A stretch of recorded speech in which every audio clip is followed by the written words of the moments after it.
नमस्ते प्यारे बच्चों। तो हम समझ रहे थे एट ग्रेड अभ्यास पुस्तिका की जो अंग्रेजी है कक्षा 8वीं की, उसका हमने एक से जो 6 लेसन था, 1 से 6 लेसन तक के सभी लेसन हमने कंप्लीट कर लिए, उनको अच्छे से समझा है। आज हम देखेंगे जो इसका अगला 7 लेसन दिया गया है, इसको हम देखते हैं। क्योंकि ये जो 1 से 6 तक के लेसन थे, यदि आपने एट ग्रेड में नहीं लिखे हैं तो इसके डिस्क्रिप्शन में लिंक दी है, वहाँ जाके देखें, या प्ले लिस्ट पर जाकर भी इसको देख सकते हैं। या जो बच्चे इंस्टा चलाते हैं तो इंस्टा पर भी ये सभी वीडियो हमारी इंस्टा पे आपको मिल जाएंगी, वहाँ से आप कंप्लीट कर लीजिए। ठीक है, चलिए आज देखते हैं आगे। तो इसमें आगे दिया गया है, देखिए यहाँ पर ये जो हमारी अंग्रेजी है, ठीक है ना, तो ये इसमें अनुक्रमण का दी रहती है सभी पाठों की कि हमें कितने पाठ तैयार करने हैं। 15 पाठ इसमें दिए गए हैं। तो आज हम इसका लेसन 7, ठीक है ना, तो ये लेसन 7 दिया गया है। लेसन 7 में है वाटर वाटर एवरीवेयर, हर जगह पानी ही पानी। ये इसके बारे में पूरा लेसन दिया गया है। तो अब देखते हैं हम, जो पानी ही पानी या भारी बारिश है ना, हर तरफ पानी ही पानी, सब कुछ डूब सकता है, ऐसा इसमें कुछ ऐसे पॉइंट आए हुए हैं। तो इनको जो है आप एक बार ज़रूर पढ़ लीजिए।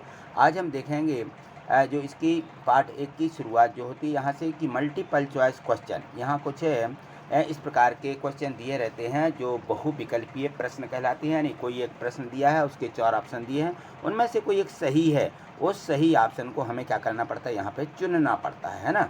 तो यहाँ देखें, इसमें दिया गया है कि it is raining cats and dogs means, यानी हमें मतलब बताइए। जो यहाँ पे दिया गया है कि इट इज़ रेनिंग, भारी बारिश में, कैट्स एंड डॉग, कुत्ते बिल्लियाँ गिरते हैं या भारी वर्षा होती है इनकी, इनका मतलब क्या है। तो इनका मतलब है कि यहाँ दिया गया है कि cats and dog are falling from the sky. तो क्या जो कुत्ते और बिल्लियाँ हैं ये आकाश से गिर रहे हैं। Cats and dog are enjoy the raining, जो वर्षा होती है, वर्षा में क्या कुत्ते बिल्लियाँ इंजॉय आनंद ले रहे हैं। या it is indicates heavy rainfall, जो भारी बारिश है, क्या ये उसका संकेत है।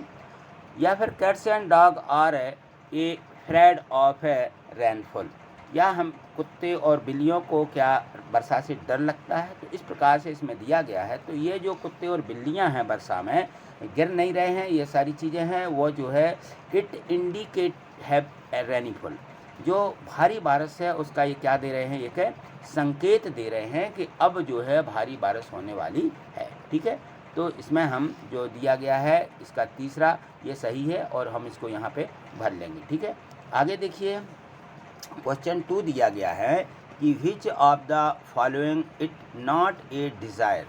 जो इसमें यहाँ पे, तो इसमें जो डिसास्टर लिखा हुआ है ये कोई आपदा का संकेत है। तो यहाँ दिया है which of the following is not a disaster, जो डिसास्टर है यानी आपदा का संकेत नहीं है, इनमें से बताइए। एन एक्सीडेंट, यदि एक्सीडेंट होता है तो कोई आपदा ही है। ए फ्लड, फ्लड यानी बाढ़ है ना, तो यदि बाढ़ आ जाती है तो क्या ये आपदा है। ए फायर यानी आग, क्या आग, देखिए आग भी एक आपदा है। यदि मान लो हो सकता है कहीं किसी के इस यहाँ आग लग जाती है तो बहुत बड़ी घटना घटित हो जाती है। ए फेयर, फेयर यानी मेला, तो यहाँ पे जो मेला है, मेला जो है कोई आपदा का संकेत नहीं है। ठीक है ना, तो इस प्रकार से इसका डी वाला ऑप्शन यहाँ पे हम लिख देंगे, ये सही है। ठीक, अगला प्रश्न है, यहाँ देखिए, यहाँ से वेरी शॉर्ट आंसर क्वेश्चन इस प्रकार के दिए गए हैं जो हमें लिखना है।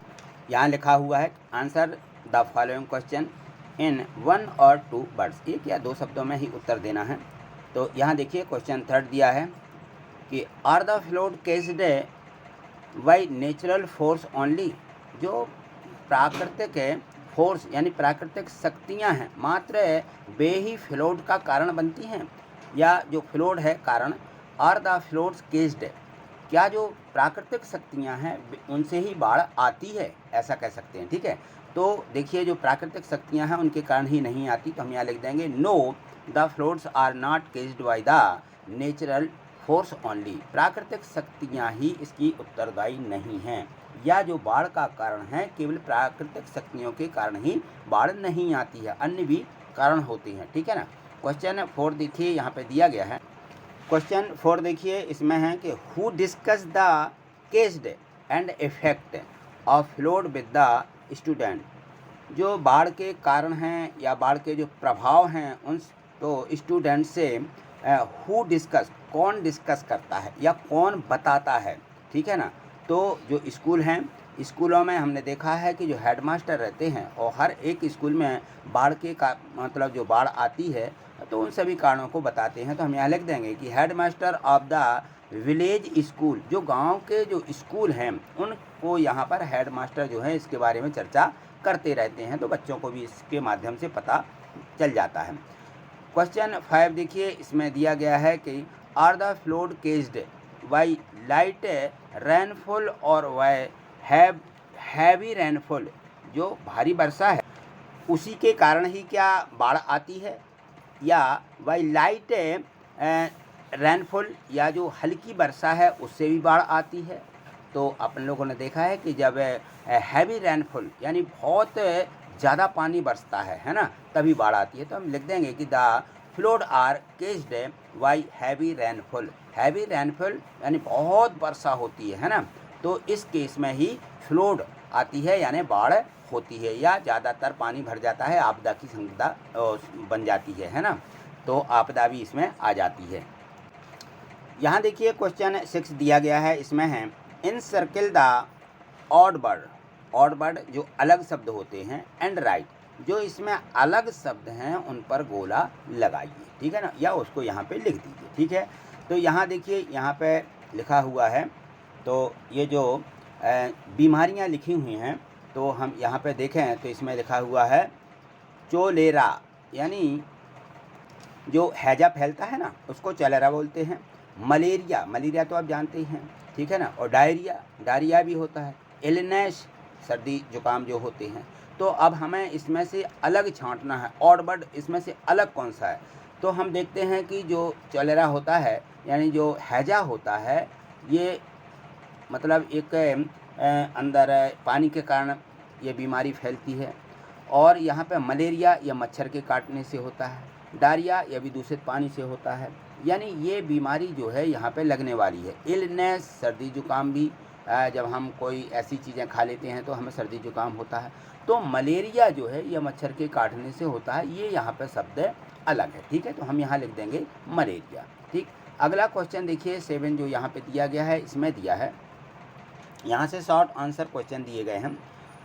तो यहाँ देखें क्वेश्चन 7 में है कि how is a disaster harmful of people, जो लोग हैं, लोगों में आपदा आती है जो किसी कारणवश से या रेनफॉल हो जाए, है ना, तो कोई आपदा लोगों के लिए किस प्रकार हानिकारक है। How is disaster harmful for people, जो लोग हैं उनके लिए, है ना, कोई भी आपदा किस कारण हानिकारक होती है, किस प्रकार से हानिकारक होती है। तो यहाँ हम लिखेंगे कि there are several ill effects such as destruction, यानी जब कोई एक महा बीमारी आती है तो उसके जो कई परिणाम होते हैं ऑफ लाइफ, हमारी ज़िंदगी में, एंड प्रॉपर्टी एपिडेमिक्स, तो जो प्रॉपर्टी है या एपिडेमिक्स होते हैं, हमारी जान माल है, उनके लिए बहुत बड़ा ये खतरा हो जाता है ना। तो इस प्रकार से तो जब हमें ये आपदा आती है तो उसके बाद भी क्या होता है, हम उसके बाद भी जो है हमारी जान माल का बहुत खतरा रहता है, हमारे पास कुछ नहीं बचता है, तो उसके बाद भी हम क्या होते हैं, बहुत परेशान हो जाते हैं, है ना, यानी हमारी ज़िंदगी बर्बाद हो जाती है। क्वेश्चन 8 देखिए, who also play a role in causing floods, जो बाढ़ का कारण है, बाढ़ का जो कारण है उसके लिए जो प्ले आर रोल, कौन उत्तरदायी है, ठीक है ना। तो जो बाढ़ आती है पानी के कारण, है ना, जब भारी वर्षा होती है तो इसके लिए उत्तरदायी कौन है। तो we are also play a role in causing floods, जो बाढ़ आती है उसके लिए कहीं ना कहीं हम भी इसकी भूमिका निभाते हैं, कहना चाहिए हम भी उसमें उत्तरदायी हैं, है ना। We are also play a role, तो इसमें हम भी सहयोगी हैं, क्योंकि बाढ़ आने का कारण होता है कहीं कहीं बहुत ज़्यादा, यानी कहना चाहिए डैम या कुछ भी, यानी उसको बंद कर दिया जाता है पानी को, तो इस प्रकार से बाढ़ आ जाती है, ठीक है ना। आगे देखें, यहाँ पे देखिए अगला क्वेश्चन जो 9 दिया गया है, इसमें है कि can children go near the river, क्या बच्चे नदी के पास जा सकते हैं, टू सी देखने के लिए, द वाटर लेवल जो पानी का स्तर है उसको देखने के लिए क्या बच्चे नदी के पास जा सकते हैं। इफ़ नो यदि नहीं, देन वाई यदि नहीं तो क्यों। देखिए तो हम यहाँ लिखेंगे no never do it is risky, ये क्या है, बहुत ज़्यादा रिस्की काम है, फॉर चिल्ड्रन बच्चों के लिए, नो नेवर उनको नहीं जाने देना चाहिए, है ना। क्वेश्चन 10 दिया है कि right the homophones of the following words, तो यहाँ पर जो शब्द दिए गए हैं होमोफोन्स लिखना है हमें। इनके होमोफोन्स मतलब होता है कि उसी उच्चारण के अलग अर्थ वाले शब्द लिखिए। तो यहाँ पर देखिए हियर, हियर सुनना, है ना, तो हियर का हेयर हो जाता है, हेयर माने यहाँ, वेदर, वेदर माने मौसम, और वेदर, वेदर को चाहे, है ना, जैसे बोलते हैं ना कि वेदर इज, है ना, तो चाहे कुछ भी हो जाए ऐसा बोलते हैं ना, तो ये वो वेदर है। वेदर वेदर दोनों को बोला जाएगा यहाँ पे, वेदर माने मौसम होता है और यहाँ वेदर माने चाहे, ठीक। तो इस प्रकार से ये जो है होमोफोन्स कहलाते हैं। यहाँ देखें, यहाँ पे लॉन्ग आंसर टाइप के क्वेश्चन दिए गए हैं। आंसर द फॉलोइंग क्वेश्चन है इन 5 to 7 सेंटेंस, यानी 5-7 वाक्यों में लिखना है। तो देखिए यहाँ पे जो भी जितना होता है उतना ही लिखेंगे। क्वेश्चन 11 दिया गया है, how to disinfect our house after the flood, बाढ़ के बाद। How to disinfect our house, हम अपने घर को किस प्रकार से कीटाणु रहित कर सकते हैं, क्योंकि बाढ़ आती है तो कीटाणु पनप जाते हैं। तो स्प्रे सम पेस्टिसाइड, कुछ इस प्रकार के स्प्रे होते हैं, जैसे लाइक जैसे DDT, है ना, लाइम वाटर चूने का पानी, या कैरोसिन, कैरोसिन भी रहता है ना, फिनॉल इत्यादि। In and around our house, हम अपने घर के चारों तरफ इनका क्या कर दें, स्प्रे कर दें, इनका छिड़काव कर दें, तो जो है हम अपने घर को जो है जो बीमारियां हैं या जो यहाँ पे कीटाणु हो जाते हैं उनसे बचाव कर सकते हैं, ठीक है। अगला प्रश्न देखिए, यहाँ देखिए क्वेश्चन 12 दिया है कि suppose A watchman informs us that the situation of flood, यदि मान लीजिए बाढ़ की स्थिति जो बढ़ती जा रही है उसके लिए एक कोई वॉचमैन है, चौकीदार है, वो हमें इन्फॉर्मेशन देता है, इन्फॉर्म्स अस, वह हमें क्या करता है, सूचित करता है। गेटिंग वर्स और अलार्मिंग, यानी जो बाढ़ की स्थिति है वो भयावह होती जा रही है, व्हाट शुड वी डू, तब हम क्या करें, ऐसी स्थिति में हमें क्या करना चाहिए। कोई हमें सूचना देता है कि बाढ़ बढ़ती जा रही है और भयावह स्थिति होती जा रही है, तो सबसे पहले we should do following words, हमें निम्न कार्य कर लेना चाहिए। सबसे पहले तो यह रहता है, तो हमें यहाँ पे क्या करना चाहिए, तो फर्स्ट है do not get panic any circumstance, जो यहाँ पे कोई भी परिस्थिति होती है तो सबसे पहले हमें क्या करना चाहिए, हमें घबराना नहीं चाहिए। एनी सर्कमस्टेंसेस, हमें कोई भी परिस्थिति में घबराना नहीं चाहिए। If our house is a danger, यदि मूव आउट, यदि मान लीजिए हम खतरे में हैं, हमारा मकान खतरे में आ गया है तो मूव आउट, हमें बाहर निकलना चाहिए। Immediately to a safe place, कोई ऐसे सुरक्षित स्थान पर हमें जाना चाहिए इमीडिएटली, तुरंत ही, है ना। तो move toward a higher place, हमें वहाँ जाना चाहिए जो एक सुरक्षित स्थान है।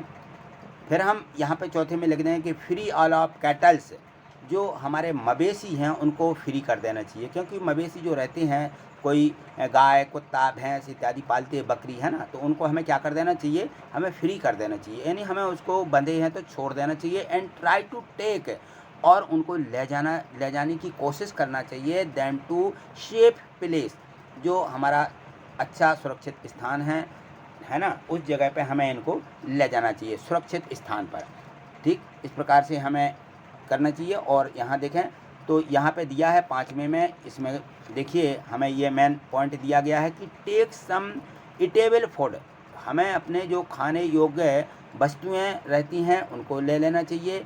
क्लॉथ्स, कपड़े, टॉर्च, हमें टॉर्च भी लेकर के जाना चाहिए, या फिर कैंडल, जो हमारी मोमबत्ती, माचिस बॉक्स या माचिस का डिब्बा, एंड अदर इजेंटली आइटम्स, ये कुछ ऐसे चीज़ें होती हैं जिनको हमें ले जाना चाहिए। And leave our house and go at safe place, और कोई हमें सुरक्षित स्थान पर चले जाना चाहिए, हमें घबराने की आवश्यकता नहीं रहती है। इस प्रकार से सबसे पहले तो हमें बिल्कुल आराम से सोच लेना चाहिए कि हमें क्या करना है। जब भी इस प्रकार की कोई स्थिति आती है, भयावह स्थिति होती है, तो सबसे पहले उसको सोचिए कि हम कैसे इसका बचाव कर सकते हैं। ठीक है, तो हमें ये जो 1 से 12 तक के प्रश्न दिए गए थे इंग्लिश के, ये सभी हमने अच्छे से समझ लिए हैं। इनको अपनी नोटबुक में लिख लीजिए, या इस जो हमारी एट ग्रेड बुक है इसी में इनको भर करके इनको 2-4 बार दोहरा लीजिए, और वीडियो को 2-3 बार आप जो है प्ले करके सुनेंगे तो निश्चित ही आपको ये पूरा